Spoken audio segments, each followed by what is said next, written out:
topics and opinions expressed on the following show are solely those of the hosts and their guests and not those of W4WN Radio, its employees, or affiliates. We make no recommendations or endorsements for radio show programs, services, or products mentioned on air or on our web. No liability, explicit or implied, shall be extended to W4WN Radio, its employees, or affiliates. Any questions or comments should be directed to those show hosts. Thank you for choosing W4WN Radio. This is Beyond Confidence with your host, Divya Parekh. Do you want to live a more fulfilling life? Do you want to live your legacy and achieve your personal, professional, and financial goals? Well, coming up on Divya Parekh's Beyond Confidence, you will hear real stories of leaders, entrepreneurs, and achievers who have stepped into discomfort, shattered their status quo, and are living the life they want.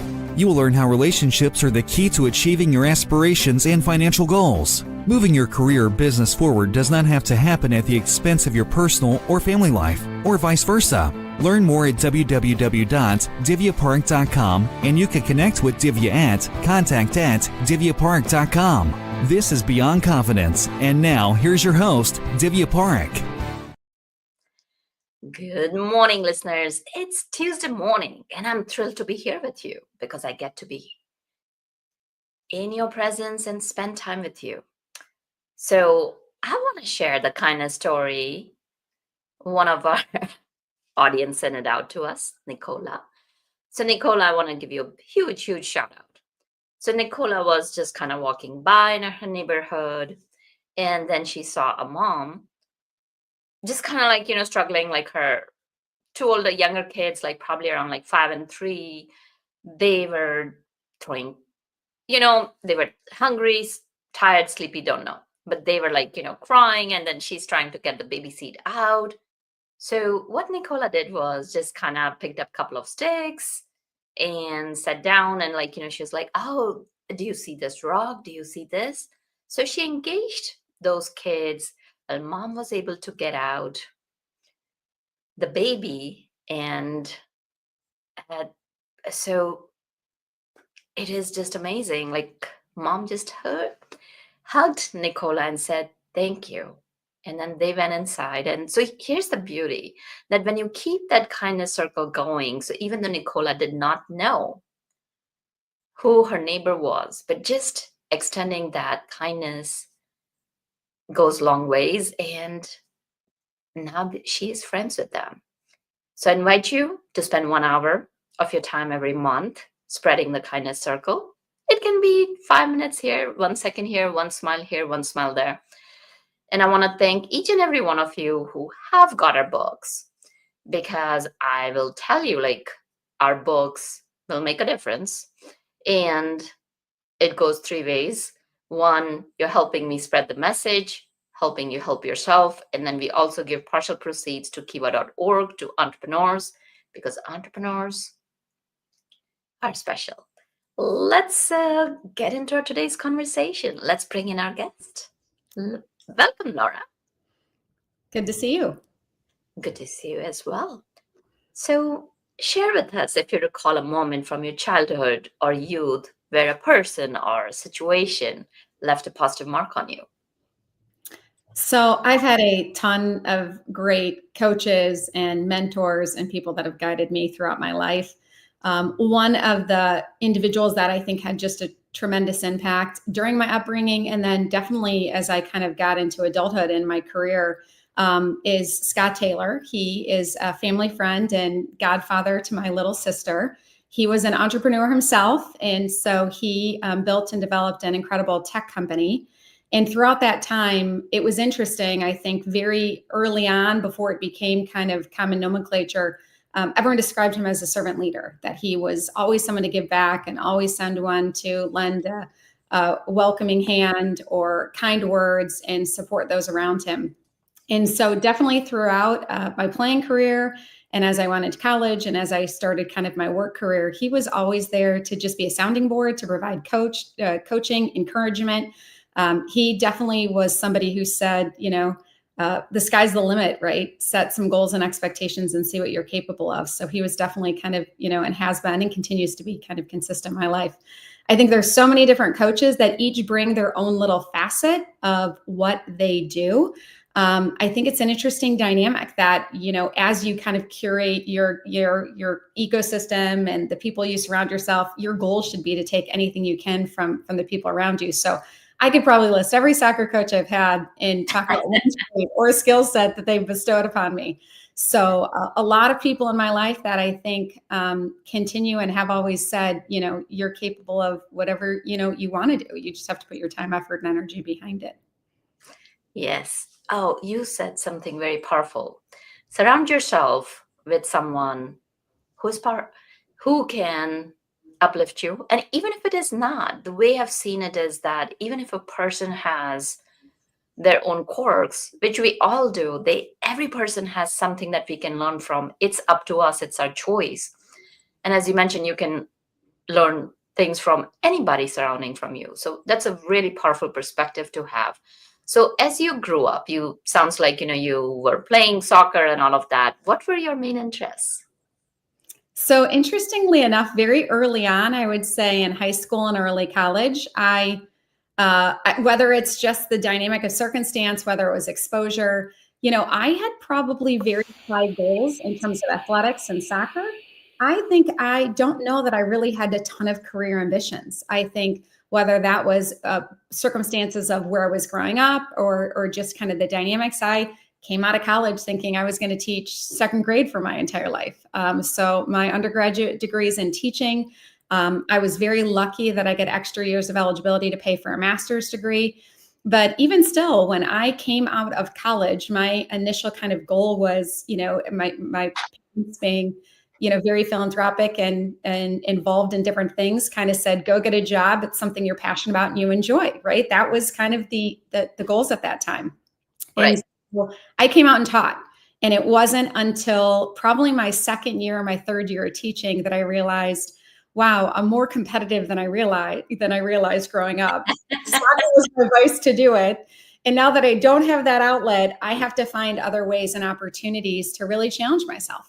I don't know that I would have said in high school, wow, I'm smarter than I thought I was. And I can learn at a fast rate. And I'm really outgoing or, a strong, time manager and organized, individual. I don't know that I would have come out in my 20s and ever been able to articulate, here's my strengths as a human. I would have been able to describe a bunch of ways I spend my time. But I think it definitely took until my 30s to really realize, okay, wait a minute, I'm capable of more than I thought I was. And that's a powerful insight to have. So many times, as you mentioned, that it takes us time to find our way through what we are capable of, what are our true passion, and where do we want our lives to go. So Gen Z is already in workforce, and you have gone through several different careers in your life, defying the norms. What would you tell that Gen Z generation while they're in their 20s currently? Like, what could they do differently so that they don't have to wait till they're in 30s to direct the guide? Absolutely. I tell people all the time, really hone in on what you're good at. And I know that sounds very simple, but I think we get stuck too often at very high level, superficial taglines or tag words, right? We talk about all the time that people say they're a good communicator. Everyone on my team is an exceptional communicator, but they all have very different strengths and how that comes to the table. We have some people that are very articulate and very clear and concise. Their nomenclature, the vernacular is really strong. We have other people that come across as very empathetic and engaging. And so because of it, they can get information and collect information from others. But even the skill of taking a very complex topic and making it easy for people to understand is really the underlying aspect of being a strong communicator, right? I think I'm a storyteller. So I am an open book. I share stories all the time. That is kind of my facet within being a strong communicator. And I think what our young people need to do is really kind of dissect and have some self-reflection to say, what do I think are really my best assets, my best attributes, my best skills? How can I develop and hone those? And then I think that the opposite is really dissect your biggest weaknesses, right? So I have been very transparent, and I had the opportunity to do some 360s in my 30s. where I knew my weaknesses, or I knew what I thought my weaknesses are, but having somebody else really articulate them to you helps. And that's a frightening experience. I think there's sometimes, all too often in our early career, we are too concerned about getting negative feedback. We are too concerned about telling us everything that we could improve upon. And I think the complete opposite now, right? You should lean in on where your weaknesses are so you can improve on those or hone on those, or quite frankly, find people around you that can balance you out. So if you are not going to be good at one aspect of, for example, in my career in the consulting space, if there's something I need support on from a technical perspective, or it's outside of my depth, then every call or engagement or interaction, I'm going to ensure we have somebody from the Provalis team on that call to balance out where my strengths and weaknesses are. On our team in general, like our direct team, if you look at the personalities of each of our resources and each of our individuals and each of my teammates, Kayla and Sam and Shay and Ryan couldn't be farther personalities from each other and farther from me. And that brings kind of a very dynamic and engaging opportunity to grow as an individual, because you're constantly learning from those people and rounding out your weaknesses. Definitely. And here's the thing, so many times we are so positivity driven that we forget that it's important to know our shortcomings as well. And these are how we label them. Sometimes what happens is, I'll just kind of share, like recently what happened with one of my clients. He was given constructive feedback because nowadays, people can be a little bit sensitive about criticism. Like, let's drop the word criticism and say, okay, constructive feedback. And he's like, oh gosh, I did not know this. I was blindsided. So we took a moment, and then he realized, oh, this can be a strength in certain circumstances, and it can be. So for example, like he's in sales. So when salespeople have to be a little assertive and aggressive in doing the follow-up. So it becomes a strength there, but you're doing the same thing with your younger Gen Z. It doesn't work. So then he realized he had this insight all on his own. Oh, it can be a strength. It can be a weakness. So what you're saying is that knowing your assets, where it is, it's important to lean into it. And you have leaned into your life multiple places. So you have changed multiple careers. Can you walk us down that path? Yeah, absolutely. So as I shared, I came out of college and I had a job offer before I graduated. So I took it, which was teaching second grade. And while I was teaching, I think realized, okay, I need something else. I have this fix on the side that I need to really feel this, competitive dynamic and challenge myself. And so I started at the time, which was in a different league than exists today, but was a semi-pro women's soccer team. That team did incredibly well and had a great kind of, launch. We got sponsors and donors and made money our first year, which is unheard of. And by I say the grace of God, I end up getting invited to present to what was the larger league that owned a mix of teams, men's, women's, different levels, the USL, and presented and was offered an opportunity at that point in time to leave my teaching and my team in Detroit and come and run the team in Atlanta. And it was an interesting dynamic because it was a massive leap of faith. I say all the time that I had no family, no friends, nobody had left kind of the greater Michigan area.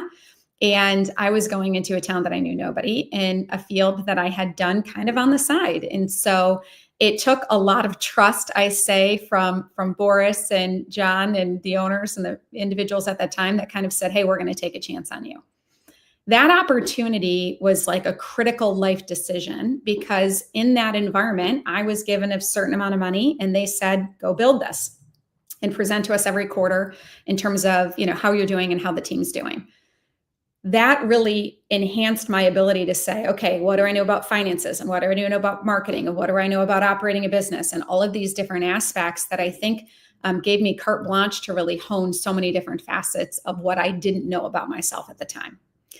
After that, in my 30s, it became pragmatic to say, how am I still going to do this and work till 2 a.m. and travel 30 weeks a year and physically be pregnant and have a child? How is this possible? And another door opened where my aunt ran into someone she hadn't seen in years, Deb Dean.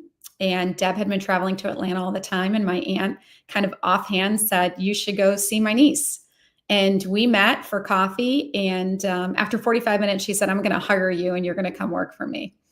And I remember chuckling because I had no idea what she did. I didn't know about the consulting space. I couldn't even pronounce the company name, which was Spherean at the time. And she said, that's okay. I'm going to teach you everything you need to know. And she did. And I joined that organization really as a corporate green bean. I had no idea about staffing, consulting, light industrial, finance and accounting, all the things that kind of came with that consulting aspect. And kind of did that for several years. The company was acquired by Randstad, stayed, and then decided to make a change again. At that point in time, it's interesting if you think about it, and everyone in the company knows this story, but our company was founded by, two couples, and Todd Black and Michael Winwood kind of were the two core founders. And I had worked with them at Sphere and Randstad, and they said, hey, what are your thoughts about coming into the IT space? And we joke that at the first dinner where we all sat down, Todd literally said to me, I really don't know if you can do this job, because I had never sold before. And he said, I don't know if you can do it, but I know you'll put in the time, effort, and energy, and you'll represent our brand well. So, let's see if we can make this happen. And so now I've been here 12 years. I've held a multitude of hats. So helped our Optimi organization on the consulting side, helped launch our Provalis organization on the managed services side. And it's the longest run I've ever had with a company. And so everyone asks me, right, how did you stay after making a change every 5 years?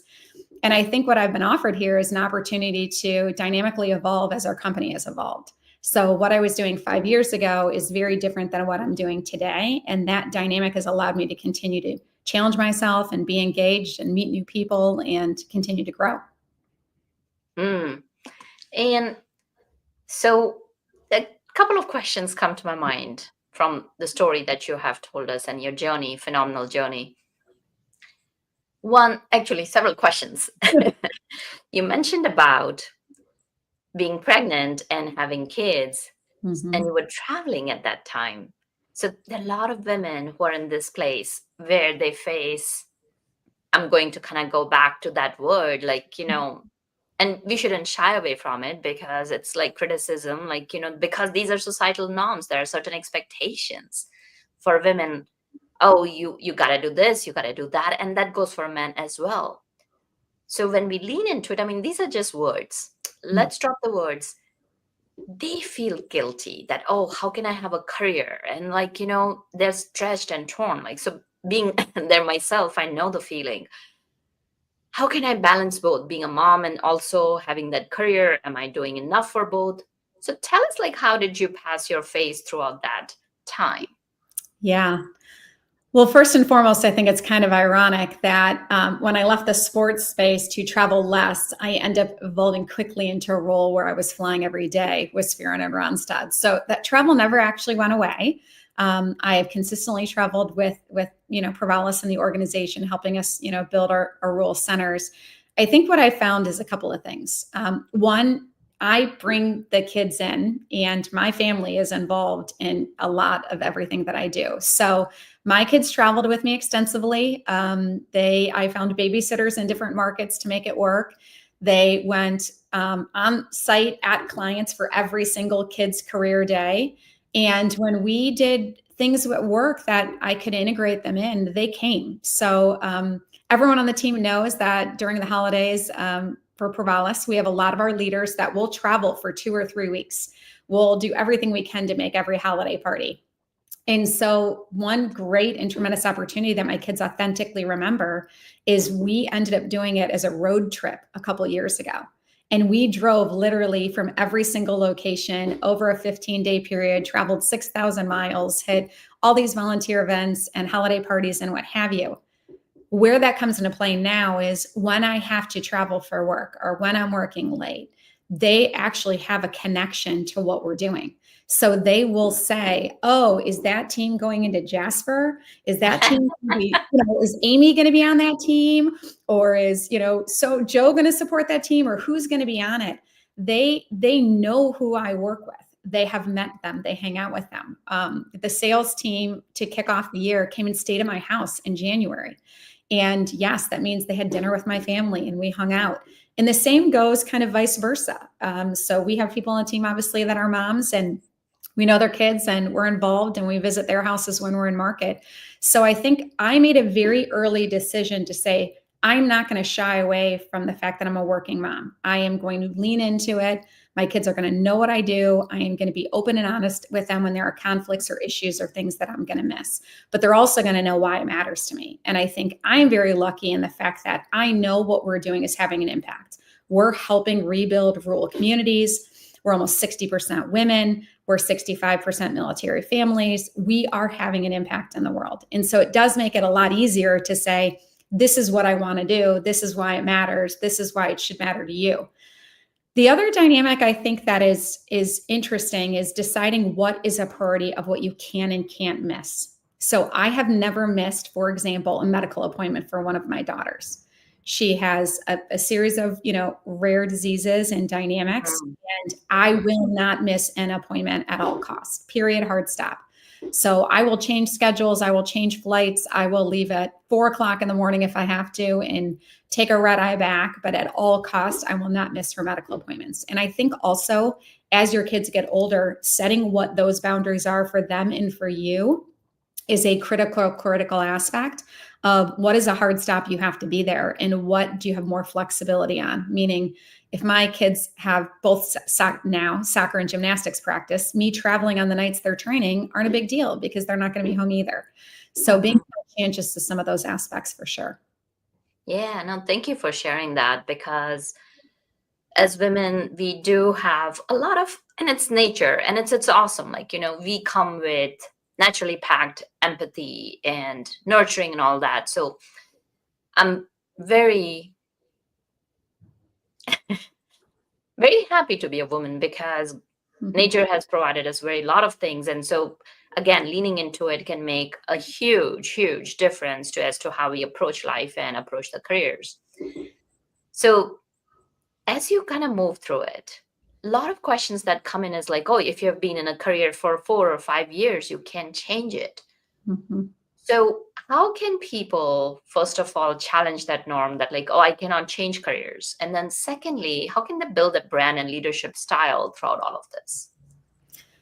Yeah. So I think in terms of changing careers, it first and foremost is understanding what you're good at, what your strengths and weaknesses are. And then if you want to make a pivot, taking some time, effort, and energy to actually hone or advance your knowledge in the space. So I have to be honest, when I shifted from our consulting, offering via Optimi into Provalis in the managed service space, I didn't have a lot of knowledge at that time. But I made the commitment to say, okay, I'm going to watch and consume everything I can online. I'm going to go to every single video and every single book and see what I can, parse of information to build my knowledge over time. I still, to this day, when we present to customers on a subject matter or area that I don't have any knowledge in, I see them as the expert, and I'm going to ask a lot of questions to procure that information. So first and foremost, you have to be willing to learn, and you have to know and acknowledge, hey, here's what I need to, advance in terms of skill sets in order to go into that area. Meaning, if you're a salesperson and you all of a sudden want to go into an operational element, is that operational element regarding process and project management skills? Do you need to develop financial skills? Do you need to run a P&L? What does that look like? When you're going for company to company, I always say you need to do your research, meet as many people as you can, interview as many people as you can. Just because you applied for a job and you're set up for an interview, it doesn't mean you can't go on LinkedIn and find 10 people in your area or your community or your network and say, hey, I see you work for this company. I'm interviewing with them. Are you willing to have coffee with me to share a little bit of an insight in terms of what the environment is like? What is the culture like? What is the management style like? I think being informed is absolutely critical in making any career move. And I think the last thing is know what you're willing to sacrifice and what you're not. People, we always talk about this, make critical decisions like this, sometimes for title, sometimes for compensation. We have all these acronyms in the company in terms of, location, why you're making a move. Know what your stack ranking is in terms of priorities before you go looking for a job. If you're just looking for a job for compensation change, that is a very, very tight needle to thread. If you're looking for it to grow as an individual or expand your knowledge or expand your, leadership capabilities, that is something dynamically different. On the leadership side, I will say, I think the biggest thing I've learned over the years is your style has to be adaptable. Meaning your leadership style with some individuals on your team may be entirely different than early talent or people kind of starting their career. What and how you engage folks and how you build that level of trust and relationship is something that you have to develop over time. And it is constantly evolving based on your environment. But I think initially, when I probably read and researched a lot in my 20s and 30s about what it means to be a good leader, a lot of times, they try and say, well, you're either servant-minded or you're very, I think on the DISC scale, right? You're very data-driven or you're very this. In my mentality, it's kind of evolved like, well, why can't I be all of it? And why can't I adapt based on the environment? And so that leadership style will evolve with you, but it'll also evolve within your job and within your corporate construct and within that environment based on what the cultural norms are. And a company today where, we talk about in Provalis, we're a big Italian family, and there's no hierarchy that matters, and we will call each other out and we will demand a lot from each other. And we want to make a profound impact as quickly as we can. That is normal to our environment, and that is okay. That might not be normal to a like for like company in the same space, in the same industry, doing the same thing. Their corporate norm of how you engage and how you interact with leadership and how leadership interacts with team members may be dynamically different. Yeah, definitely. And I love what you said that, it is our family and, we push each other. So you have risen in the ranks to become the Chief Growth Officer of Provalis. Not sure if I'm pronouncing the name correctly. Everybody does it right. Everybody doesn't do it right for the first time. Yep. Okay. So tell us about that journey and tell us, because you had said something in our earlier conversation, mission with a margin. So tell us about that and how your company is making a difference, how you're part of that social impact. Would love to learn about that. Yeah, absolutely. So when we launched Provalis, which stands for Providing Value from the U.S., the mission initially was pretty simple, right? Go into rural communities and build U.S. delivery centers that support BPO and ITO and support kind of companies, in country, that there's this incredible talent pool right here in the United States that is being under leveraged because they might not have high-speed internet or fiber. As we know, depending on the stat, 50 to 80 million Americans are still waiting for that to be run for their home. And you also— Wow, I did not know that. Yeah, you also have all these military-based communities. So you have these, communities where you have transitioning veterans, you have military spouses, you have family members that are in these communities that once they exit kind of their terms of service, they might not want to relocate again. They might want to stay in that community and stay close to their team and close to the VA in that community and all of those things. And so I think early on, the mindset was pretty simple. We're going to find these communities. We partner with governors and economic development to really identify the best and brightest kind of communities to go into.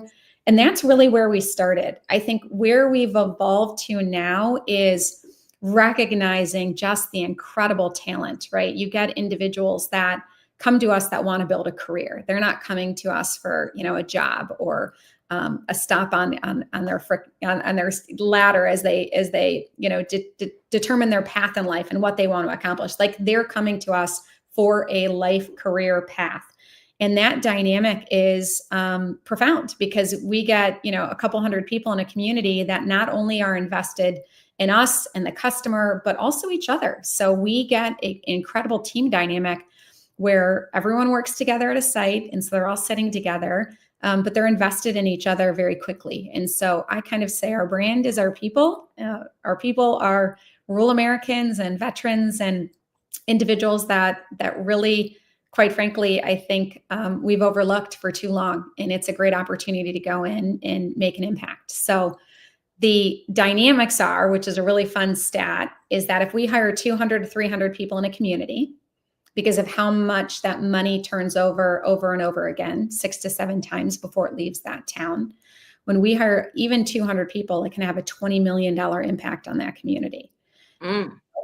And so that is money going into the schools, going into the infrastructure. And so in some of the towns we've been in for a couple of years now, it's just so exciting to go back and see the local development and the way they've, grown and expanded accordingly.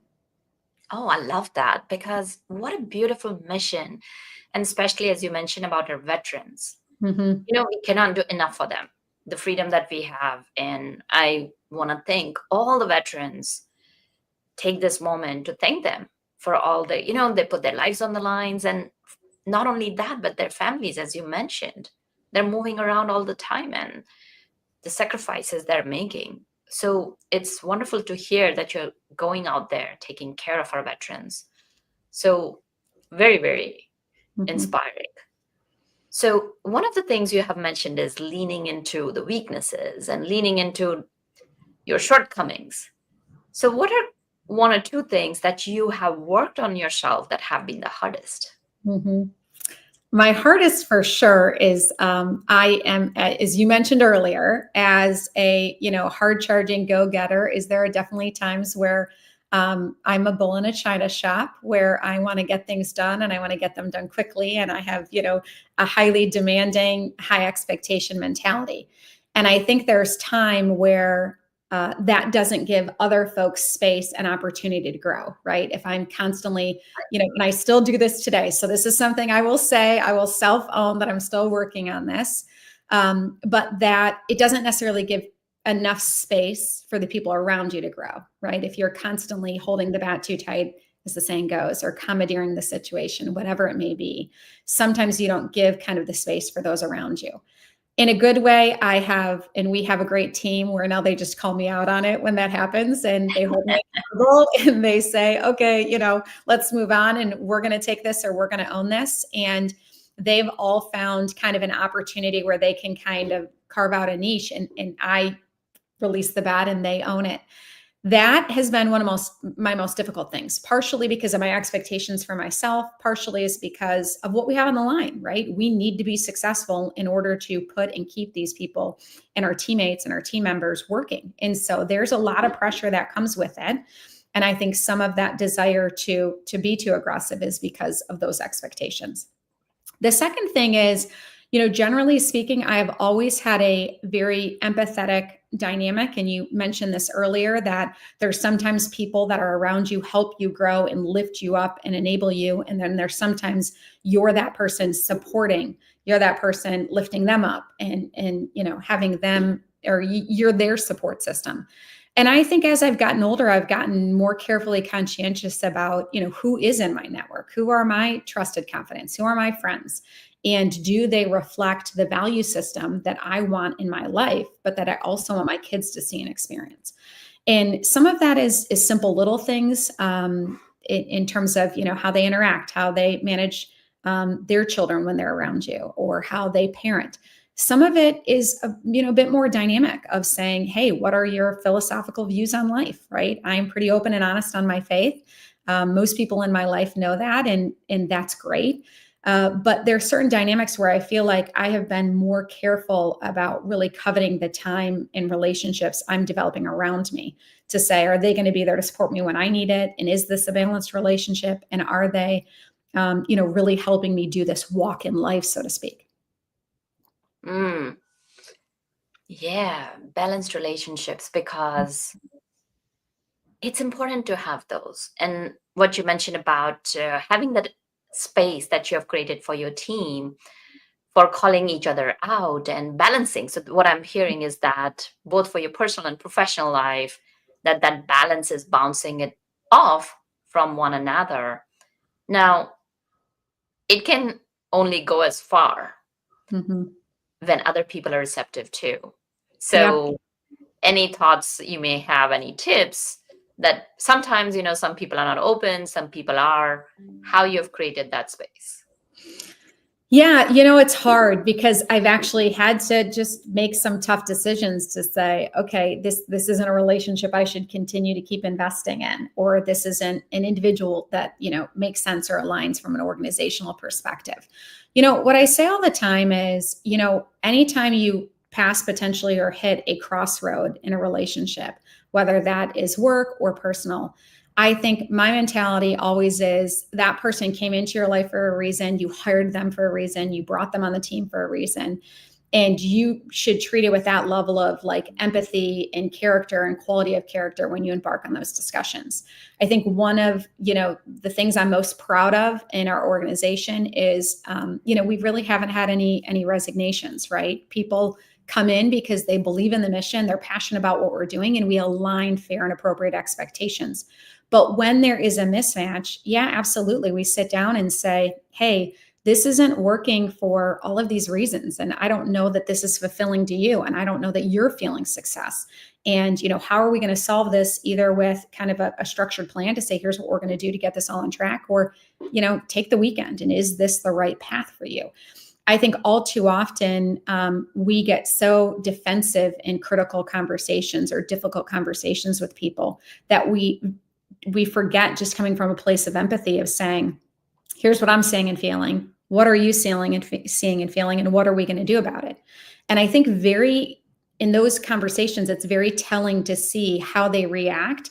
And is that person willing to invest the time, effort, and energy? And I don't care if that's like a dating relationship, a marriage relationship, a friendship, a colleague, right? That open dialogue and just raw transparency and honesty, I think, can tell you a lot to say, is this something that we need to continue to work on and invest in? Or has this just kind of come to pass because, we're different people, or things have changed, or, the expectations of what needs to be accomplished from work just aren't being accomplished?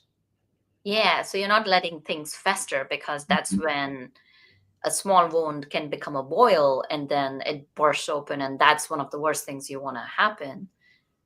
Now, what happens is so many times people don't make decisions. So whether they're stuck in a job, they're feeling that, you're feeling that, excuse me, or having that critical, difficult conversations, people don't do that because of fear. And then that fear could be that, oh, what if that person doesn't like me? Or, what if this lands another way? Or what if I fail? So there's so many different fears. How can people lean into them? Yeah, the big fear factor, right? It's this underlying, I think, the maybe the bigger driver than anything else in terms of ambition and goals and what have you is fear of failure, fear of making the wrong choice, fear of the outcome. I think one of the things, and it's funny, I talk about this with my kids a lot, of saying, what is the worst case scenario? And can you live with the worst case scenario, right? If the worst case scenario, this relationship's going to end, or you're going to lose this friendship, or you're going to fail, what are the consequences? Really take it a step further, right? You lose this friendship, or you lose this in our ecosystem. We don't perform for a customer, right? And we lose a customer. Can I still wake up tomorrow, right? Is my day still going to function? What can I do to rebuild that relationship? And what does that look like?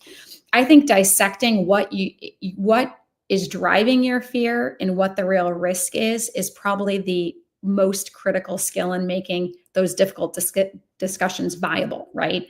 Because if you come in with a bunch of anxiety or anger or frustration or resentment, then is the other person really going to hear what you're saying, or are they just going to see that anxiety, frustration, anger, and resentment? And so I think getting your mind space right to say, okay, what am I fearful of based on the outcomes here? What are the potential best and worst case scenarios? What would I do with the worst case scenario, and how would I kind of recover from it, or what would be the outcome? And then going from there. I have had some really great things happen in my life, and I've had some really terrible things happen in my life. And I somehow survived it all. And I talk about that on a financial perspective. I talk about that on a health perspective. There's been dynamics where I think unless you really experience some of those very challenging, dynamic times, I think sometimes it's difficult, because those are the opportunities to grow the most. And we shouldn't just automatically shy away from that, because, you hit a level of complacency and then you're going to limit your growth one way or the other. Yeah, definitely. And the piece that you mentioned about dissecting, because humans fear uncertainty, brain fears uncertainty. So laid out, what's the worst thing that can happen? And when you see, excuse me, when you see that okay, these are the outcomes that are possible that you're fearful of, then you have a way to kind of create a solution or a pathway through that.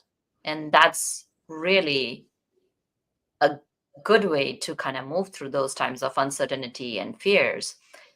So tell us, like, a little bit about how people could get involved with the mission of your company if they wanted to. Yeah. So we talk about, all the time it takes a village to accomplish what we're doing. And so we definitely have state partnership, economic development partnerships that come to us and say, hey, here's a community or here's an area that you should maybe look at. So by all means, that's where our supply chain starts. If you're in a rural town or in a rural community, we have 10 locations today. We're expanding quickly. You can go to our website and see if any of those locations either, are local to you and you're interested in opportunity, or if you want to move to a rural community, you can kind of see the locations we're in. And then third, obviously, is just getting the word out. We present to companies every day of the week, multiple times a day, just sharing our mission. And reminding them kind of the opportunity to bring this work back in country and the profound impact that we can have. So we say all the time that spreading the word, sharing our company name. If there's executives out there that are looking to bring work back in country, by all means, give us a call. And that is a huge part of it. Is as a fast growing small company, is the constant, incessant news cycle where there's so much information out there. I think it's sometimes difficult to break through as this like mighty engine that could, saying, hey, we're here. If you need us, call us. And there's at least several times a week where we get on with Fortune 500 companies, which is a core foundation of the clients we support. And they say, wow, I've never seen anything like this or never heard about anything like this. And this is a great and brilliant idea. And you have to love what you do. And we say, absolutely, we do. And hopefully there's an opportunity to partner. So there's definitely, a bunch of different facets to make us successful in how we kind of build the business and how we're growing. Fantastic. So if somebody wanted to reach out to you in your capacity of chief growth officer, or for any of the different modalities that you have shared that people can help your company, whether it's angel investors or other companies, tell us, like, a couple of ways that they can reach you. Yeah. So obviously, I'm on LinkedIn. That was linked here. People can message me for sure. That is an easy and quick way to get to me directly. If you're interested in information about the company and you go to provalis.com, there's a get info button and you can press kind of, get more information and message our team. That communication goes to our marketing team and our, local development team, as well as our recruiting team. So that kind of, hits a bunch of different groups within our organization. We're a pretty direct access organization. I think this is, what has enabled us to grow as fast as we have, is we're very sticky. So we're totally accessible. And if there's someone, in our organization outside of me, within the company that you're connected with, feel free to message them as well. I think we're all ultra responsive. So you'll get a response for sure. Well, lovely. Well, thank you for joining us, Laura. Any last thoughts you'd like to share with our audience? No, thank you for taking the time and the fun dialogue this morning, and appreciate you, helping us highlight our mission and, what we're trying to do within Provalis. But no, it was great. And I tell people all the time that don't be fearful of changing jobs or changing industries or changing companies. And don't be fearful of doing it while you're a mom.